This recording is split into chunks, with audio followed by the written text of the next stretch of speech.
यह कैरेबियन श्रृंखला की सबसे शानदार और भव्य फिल्म है। बहादुर समुद्र से लेकर रहस्यमयी दुनिया के दृश्य तक, डाकुओं की दुनिया से लेकर वास्तविकता की सूक्ष्म और प्रभावशाली झलकियों तक, हर दृश्य एक खूबसूरत और असरदार तस्वीर जैसा लगता है। इस फिल्म में न केवल इतिहास का सबसे छोटा प्रस्ताव है, बल्कि समुद्र पर ऐसा महान युद्ध भी है जो किसी ऐतिहासिक घटना से कम नहीं, जो दर्शकों के सामने मौत जैसे मैदान और उफनते हुए कैरेबियन का दृश्य पेश करता है। अंतिम युद्ध का प्रभाव बेहद दिलचस्प है, लेकिन कैरेबियन के समुद्री डाकुओं की कहानी अभी खत्म नहीं हुई है। अब मैं आपको ले चलता हूं कैरेबियन समुद्री डाकुओं की दुनिया के तीसरे अध्याय में। कहानी वहीं से शुरू होती है जहां दूसरी फिल्म खत्म हुई थी।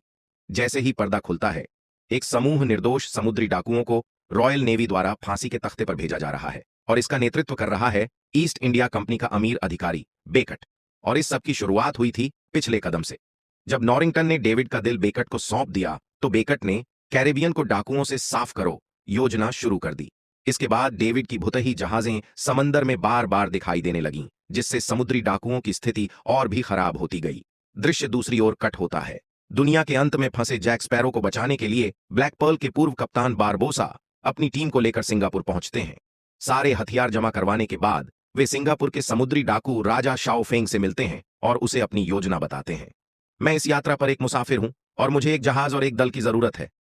तुम्हारी टीम तो अजीब है।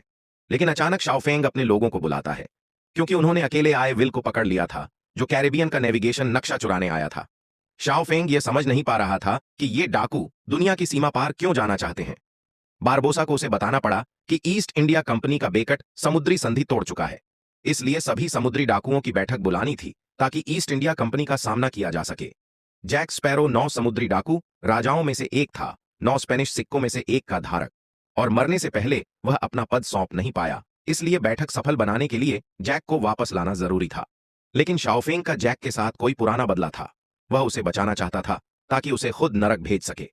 बातचीत लगभग टूट ही चुकी थी, तभी शाओफेंग को अपने आदमी का सिर लटकता दिखा। उसे लगा बारबोसा ने उसे धोखा दिया है। एक पल में माहौल तनाव से भर गया। तभी विदेशी समुद्री डाकुओं का एक दल अंदर घुसता है। उनका नेता था बेकट का आदमी मिस्टर मर्सर।